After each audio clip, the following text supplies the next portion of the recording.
Di sini saya akan menjelaskan tentang mapping, tentang otomatisasi dan tata kelola perkantoran. Yang pertama ada administrasi perkantoran.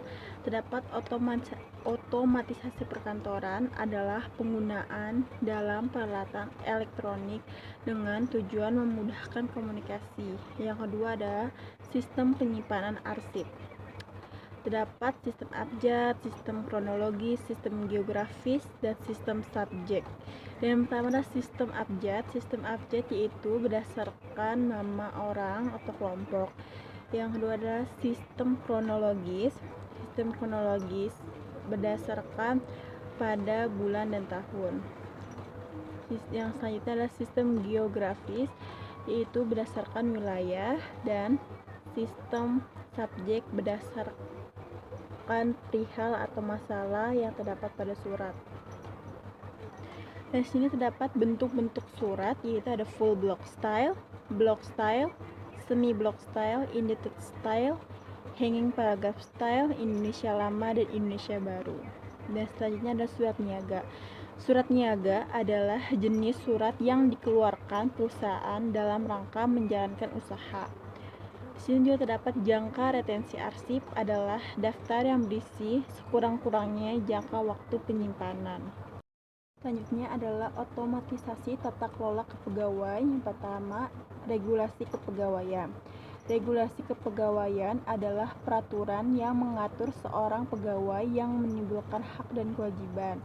Selanjutnya adalah macam-macam cuti. Yang pertama cuti tahunan, cuti besar, cuti sakit, cuti bersalin, cuti alasan penting, cuti di luar tanggungan negara. Yang ketiga adalah DUK. DUK adalah satu daftar yang memuat nama PNS dari suatu organisasi negara yang disusun menurut tingkat kepakatannya. Selanjutnya adalah jenis hukuman disiplin pegawai. Terdapat ada hukuman disiplin ringan, hukuman disiplin sedang, hukuman disiplin berat.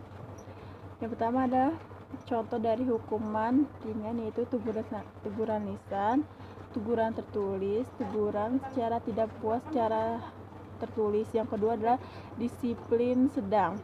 Yang pertama, penundaan kenaikan gaji berkala selama 1 tahun. Yang kedua, penundaan kenaikan pangkat selama 1 tahun. Dan penundaan pangkat tingkat lebih rendah dalam 1 tahun.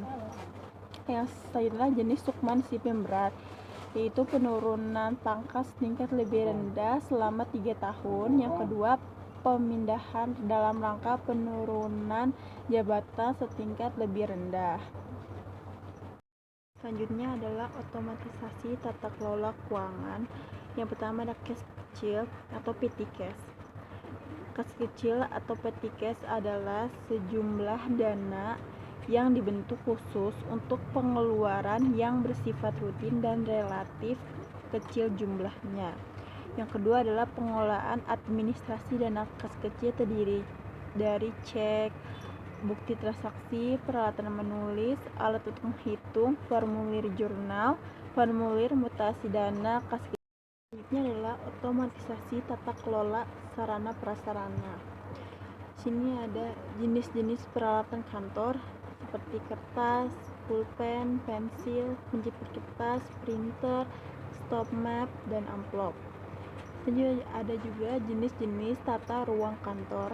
Yang pertama, tata ruang kantor berkamar, tata ruang kantor terbuka, tata ruang kantor berparonama, dan yang terakhir tata ruang kantor gabungan. Yang pertama adalah tata ruang kantor berkamar, adalah tata ruang untuk bekerja yang dipisahkan menggunakan sekat atau kamar-kamar.